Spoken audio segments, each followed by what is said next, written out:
Assalamualaikum warahmatullahi wabarakatuh. Di sini kami bersama dengan kelompok 5 yang beranggotakan Anissa Fauzia, Jasmine Najwa, Marsha Cesar, Marcella Jalanti, dan juga Safa Amanda yang akan mempresentasikan hasil presentasi kami mengenai humas pemerintah dan juga perusahaan dalam hukum dan juga etika komunikasi.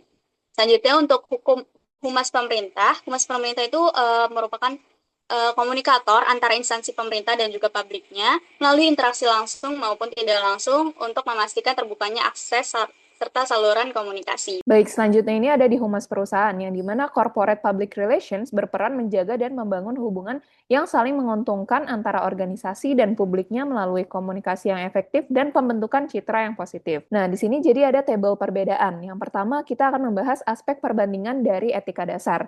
Untuk humas pemerintahan, etika dasar humas pemerintahan ini berorientasi pada kepentingan publik, transparansi, dan akuntabilitas negara. Contoh penerapannya itu saat terjadi banjir besar, Humas Pemda menyampaikan data korban dan titik banjir itu apa adanya, tidak ditutup-tutupi meskipun angkanya terlihat buruk bagi pemerintah. Untuk perbandingan di humas perusahaan, etika dasar humas ini berorientasinya tuh lebih kepada profesionalisme, integritas komunikasi, dan reputasi organisasi. Contoh penerapannya, PR perusahaan menolak membuat kampanye marketing yang memanipulasi klaim produk.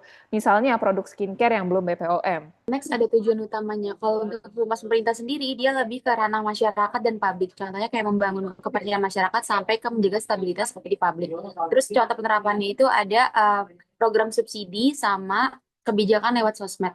Kalau misalkan humas perusahaan itu lebih ke ranah perusahaan seperti membangun citra sampai ke menarik investor dan mitra. Contoh penerapannya ada peluncuran produk baru, CSR, dan press release. Selanjutnya ada standar komunikasi. Nah, biasanya humas menyampaikan informasi kebijakan dan layanan publik. Nah, biasanya informasinya harus transparan dan biasanya formal dan mengikuti kebijakan. Contoh penerapan dari humas pemerintahan yaitu menyampaikan kebijakan publik atau program sosialisasi kepada masyarakat. Nah, pada standar komunikasi humas perusahaan biasanya untuk melakukan promosi produk atau jasa, biasanya komunikasi bersifat persuasif dan lebih fleksibel dan juga kreatif.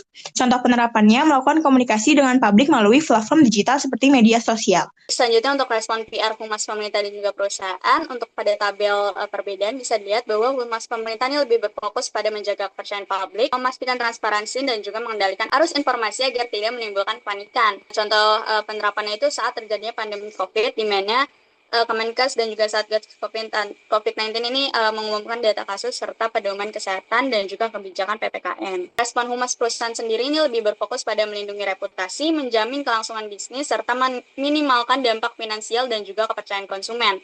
Contoh penerapannya itu pada saat mendukung agenda politik tertentu. Perbandingan jenis informasi, kalau dari humas pemerintah sendiri, dia fokusnya ke transparansi kebijakan atau program-program pemerintah. Nah, contohnya itu Humas Kanwil Kementerian Agama Kota Jambi menyajikan informasi publik melalui kanal digital dengan alur peliputan yang sistematis untuk menjamin transparansi informasi kepada masyarakat. Humas perusahaan, dia fokus informasinya itu biasanya untuk kegiatan bisnis kayak event, kampanye, atau CSR atau peluncuran produk. Nah, contoh penerapannya itu di PT Telkom Indonesia yang mengadakan Telkom Craft Indonesia sebagai event CSR untuk mendukung UMKM sekaligus memperkuat citra perusahaan. Oke, untuk publik utamanya sendiri di pemerintah ada masyarakat luas, tentunya media massa, DPR, hingga KSN. Contohnya itu kayak Humas BPPM memberi klarifikasi soal isu keamanan pangan.